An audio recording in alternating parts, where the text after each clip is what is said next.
pangkat, jabatan, kedudukan, harta, ilmu, tidak akan pernah memberikan kepada kita pertolongan, menjadi bekal yang terbaik saat meninggalkan dunia ini. Karena itulah Nabi mengingatkan, setiap tempat punya bekalnya masing-masing. Anda dari Indonesia ke Malaysia, apa dipikir semua yang di Indonesia bisa berlaku di Malaysia? Tidak. Anda dari Indonesia ke Amerika, apakah uang yang berlaku di Indonesia laku di Amerika? Tidak. Belum tentu bisa digunakan.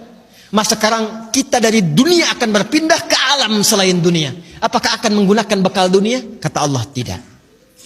Bekal yang dibawa saat berpulang dan kita katakan meninggal dunia itu hanya satu, yaitu amal saleh. Di dalam Al-Quran tidak disebutkan amal saleh kecuali dengan kalimat zikrullah. Zikir. Zikir. Zikir. Zikir adalah nama lain dari amal saleh. Sekaligus secara bahasa juga peringat. Seakan Allah ingin mengatakan, hei, ingat kamu akan wafat. Ingat kamu akan meninggal. Sekarang pangkatnya tinggi, hartanya banyak, ilmunya luas. Saat pulang ingat, saat meninggal dibawa tidak itu. Pakaian cuma 2 helai kain kafan, tidak ada kantongnya. Dibawa ke alam kubur, dunia tidak ada yang ikut. Zikir, ingat. Eling, ingat, kata Allah. Yang hanya bisa dibawa amal saleh.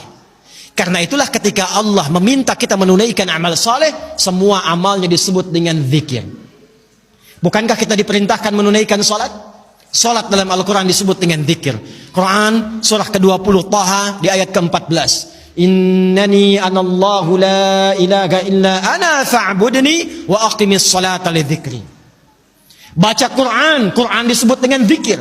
Quran surah Al-Hijr di ayat yang ke-9. Inna nahnu nazzalna dzikra wa inna lahu lahafizun. Menghafal Quran disebut dengan zikir. Disebutkan 4 kali di surah Al-Qamar ayat 17, ayat 22, ayat 32, ayat 40. Walaqad yassarnal Qur'ana lidzikri fahal mim muddakir. Doa itu amal saleh disebut dengan zikir. Quran surah ke-7 Al-A'raf ayat 205. Udzkur rabbaka fi nafsika tadarruan wa khifatan wa dunal jahri minal qaul.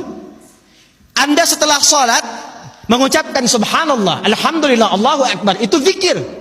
Quran surah ke-4 An-Nisa ayat 103. Fa idza qadaytumus salata fadhkurullah. Maka kata Allah, ingat, kalau sudah sampai akhir pekan itu, yang dihitung jangan cuma dunianya. Berapa ya harta yang dikumpulkan selama kerja ini?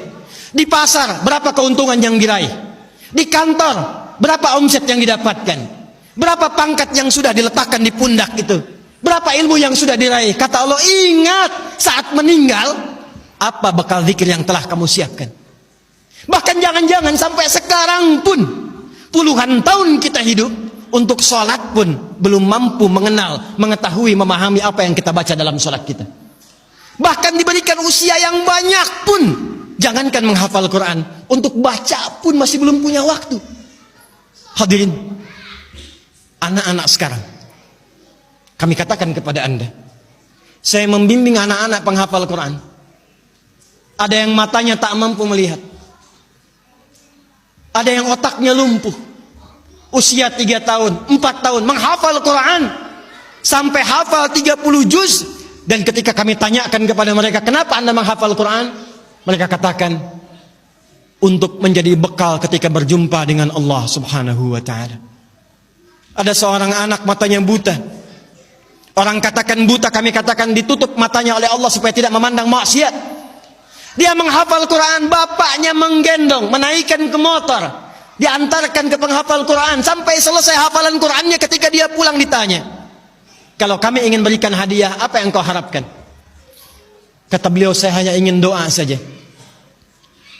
supaya Allah meringankan hisab saya di hari kiamat. Saya ingin katakan, ya Allah, saya mengakui saya banyak berbuat dosa, maka mohon dengan Quran yang telah hamba hafalkan ini, kurangi hukuman kami ya Allah, ringankan hisab kami ya Allah. Anak kecil, matanya buta, belum baligh, belum berlaku hisab, menghafal Quran supaya minta hidupnya diringankan di hadapan Allah dari dosa-dosa yang mungkin dilakukan.